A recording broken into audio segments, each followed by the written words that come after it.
everybody? Welcome back to Trades and Gains. I'm your host, Max Pitts, and tonight the economy is acting like your drunk uncle at Thanksgiving.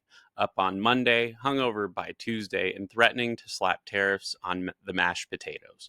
Welcome to Wall Street in 2025, a place where AI stocks are hitting all-time highs, while the rest of the market quietly Googles, what's the opposite of a soft landing exactly? Now, let's go ahead and dive into today's action. Monday, the market had a sugar high. The Dow ripped higher, the S&P punched toward resistance, and tech stocks strutted like they just invented the internet. But then Tuesday happened. The ISM Services PMI, the thing that tells us whether, businesses are doing stuff, came in at 50.1, barely above contraction. That's not a quote unquote thriving economy number. That's a your cat is technically alive, but it's not moving much number. And in case the market wasn't already cranky, Donald Trump popped up to threaten 250% tariffs on pharma imports in India. Yeah, that happened.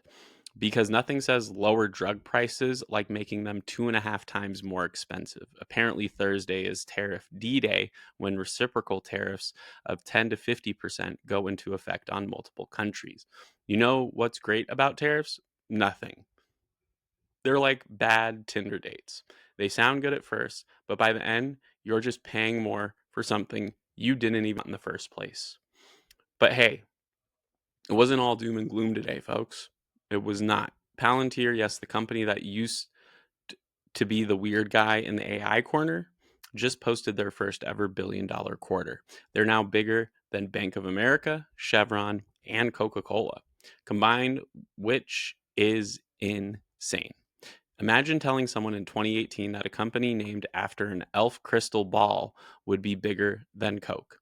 And it's not just hype. Wedbush says their $10 billion US Army contract is one of the largest DoD software deals ever. So yeah, Palantir is officially in the big tech club.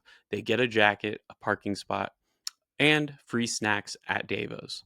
Now, meanwhile, the Fed drama is now less about, let's be honest here, if they cut rates, and more about how much are they going to cut. Goldman Sachs says 3 cuts this year. Mohammed El-Erian says maybe 50 BPs in September if unemployment ticks up. At this point, the market's treating the Fed like it's a bartender. Just give me a double, make it quick. And while all this is happening, smart money was making some very interesting moves here.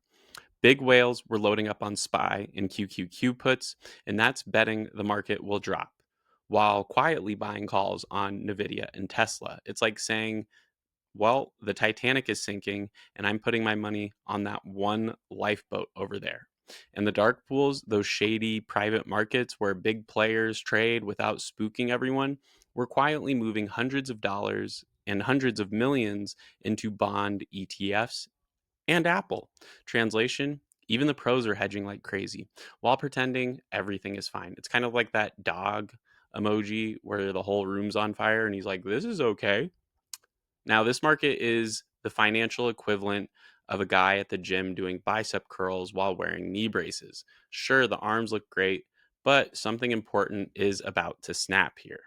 Right now, the S&P 500 is dancing between 6250 and 6350 and 6400 resistance. If we break up, great, new highs. If we break down, let's just say your favorite buy the dip influencer is going to be doing a lot of here's why I was right TikToks from their parents' basement. So here's the setup going into Thursday. We have a tariff hurricane incoming. Fed basically gift wrapping a September cut. AI stocks still the only thing keeping this market from face planning. And while if Thursday goes bad, we could see panic. If they go good, we might be off to the races here. Either way, keep your stops tight, don't marry your longs, and maybe, just maybe, buy Palantir before they end up owning the actual Pentagon. Well, that's your show. I'm your host, Max Pitts, reminding you the stock market doesn't care about your feelings, but it does care about Jerome Powell's. If you did like this video, make sure you like, subscribe, turn on that bell notification so you never miss a Trades and Gains recap. And I will see you guys in the next episode. Have a great night.